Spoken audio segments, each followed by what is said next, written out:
Gabriel Narutowicz was a Polish professor of hydroelectric engineering at Switzerland's Zurich Polytechnic, Polish Minister of Public Works, Polish Minister of Foreign Affairs, and then the first president of the Second Polish Republic. He was assassinated in 1922, in his first week of assuming office as president. Family. Gabriel Narutowicz was born into a Polish-Lithuanian noble family in Telsiai, then part of the Russian Empire after the partitioning of the Polish-Lithuanian Commonwealth. His father, Jan Narutowicz, was a local district judge and landholder in the Samogitian village of Brevikirai. As a result of his participation in the January 1863 uprising against Imperial Russia, he was sentenced to a year in prison. He died when Gabriel was only 1 year old.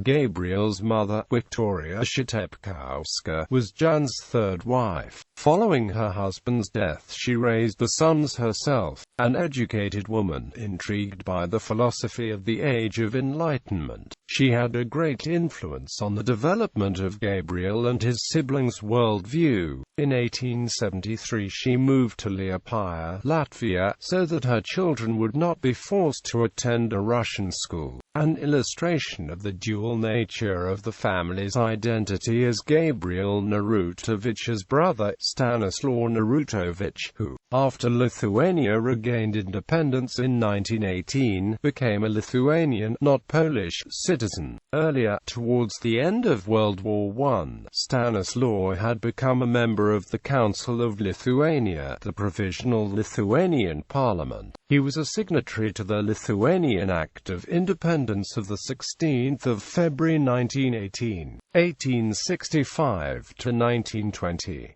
Narutowicz finished his secondary education at the gymnasium in Liepāja, Latvia. He then enrolled at the Institute for Mathematical Physics in St. Petersburg. Illness, however, caused him to suspend those studies and to later transfer to the Zurich Polytechnic in Switzerland, where he studied from 1887 to 1891. Narutowicz helped exiled Poles on the run from the Russian authorities during his time in Switzerland. He was also connected with the Polish émigré Socialist Party, Proletariat. As a result of his associations, he was banned from returning to Russia, and had a warrant issued for his arrest. In 1895, Narutowicz became a Swiss citizen and, after completing his studies, got his first job on the construction of the St. Gallen Railway. He proved to be an excellent construction engineer and in 1895 became a chief of works on the River Rhine. Later he was hired by the Kirstein Technical Office. His works were exhibited at the International Exhibition in Paris, and he would become a famous pioneer of electrification in Switzerland. Narutowicz directed the construction of many hydroelectric power plants in Western Europe, in Monthey, Mühleberg and Andelsbach. In 1907 he became a professor at Zurich, in the Water Construction Institute in Zurich. He was dean of that institute from 1913 to 1919. He was also a member of the Swiss Committee for Water Economy. In 1915 he was chosen chairman of the International Committee for Regulation of the River Rhine. During World War I he cooperated with the General Swiss Committee tasked with helping victims of the war in Poland, and was also a member of La Pologne et la Guerre, located in Lausanne, a follower of the ideas of Joseph Pilsudski. In September 1919 Narutowicz was invited by the Polish government to return to Poland to take part in the rebuilding of the nation's infrastructure. 1920–22. After coming back to Poland, on 23 June 1920 Narutowicz became the Minister of Public Works in Władysław Grabski's government. He held that post until 26 June 1922. After becoming the Minister of Public Works, Narutowicz immediately started to work on the rebuilding of his country, using the experience acquired in Switzerland as a pioneer of electrification. He would soon go about reorganizing the reconstruction bureaucracy and reduce the number of employees fourfold over the course of 2 years, in that way greatly increasing its efficiency.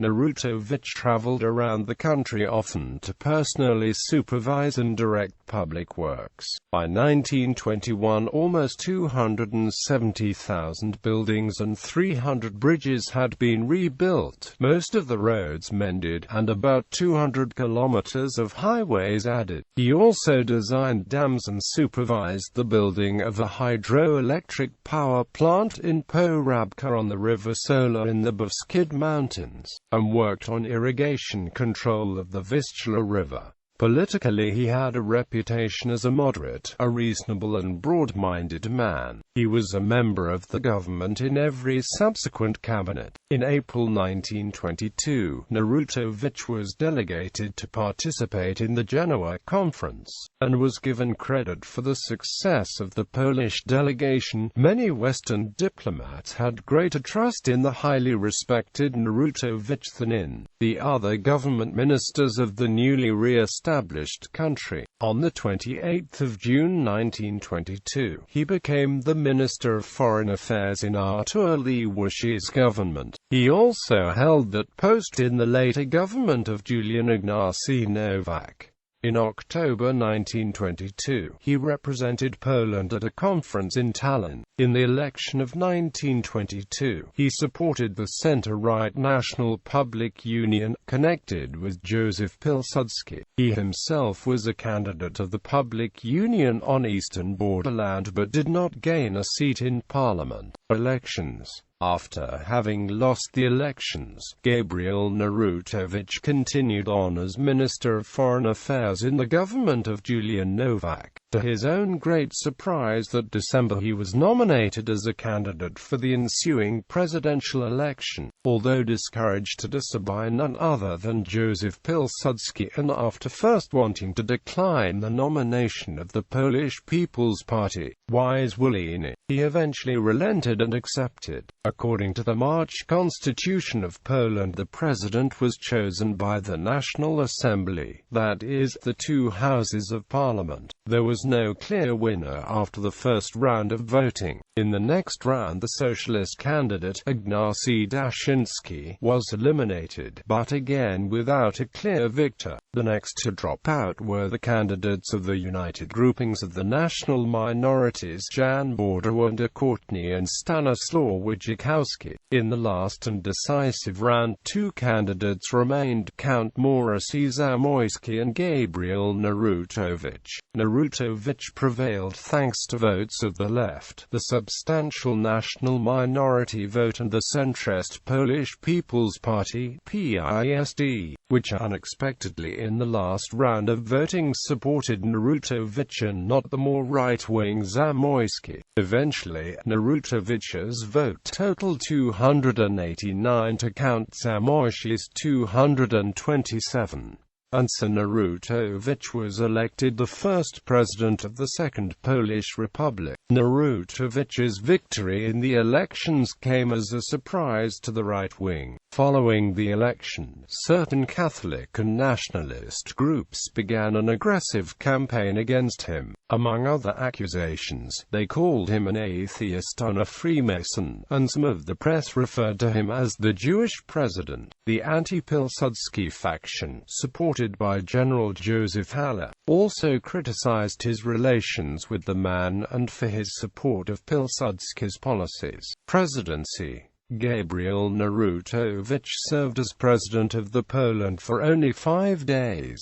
During his oath of office ceremony on the 11th of December 1922, members of the National Democracy and others manifested their opposition against the president-elect with anti-government demonstrations in Warsaw. Earlier on the day, opponents of his election attempted to prevent the president-elect from entering the Sejm by blocking the streets and throwing mud at his motorcade. Narutowicz was never comfortable with the widespread belief that he was a representative of the left in Polish politics. He had only become the candidate of the Polish Peasant Party, Wyzwolenie, by happenstance. He had also not expected to win the election. During his first days after his taking the oath of office, Gabriel Narutowicz met with the representatives of the Christian Democratic Party and Cardinal Alexander Kakowski. Narutowicz realized that it would be impossible to form a majority government in the parliament, so he made an attempt to create a government beyond the purview of parliament. As a gesture to the right wing, he offered the post of Minister of Foreign Affairs to his rival Zamoyski. Assassination. Only 5 days after taking office, on the 16th of December 1922, Narutowicz was assassinated while attending an art exhibit in the National Gallery of Art Zakreta. The assassin was a painter, Elegius Niewiadomski, who had connections with the right-wing National Democratic Party and would soon become the martyr. The assassin was sentenced to death and executed outside the Warsaw Citadel on the 31st of January. In film, the murder of Narutowicz was the main theme of the 1977 Polish feature film Death of a President, directed by Jerzy Kawalerowicz.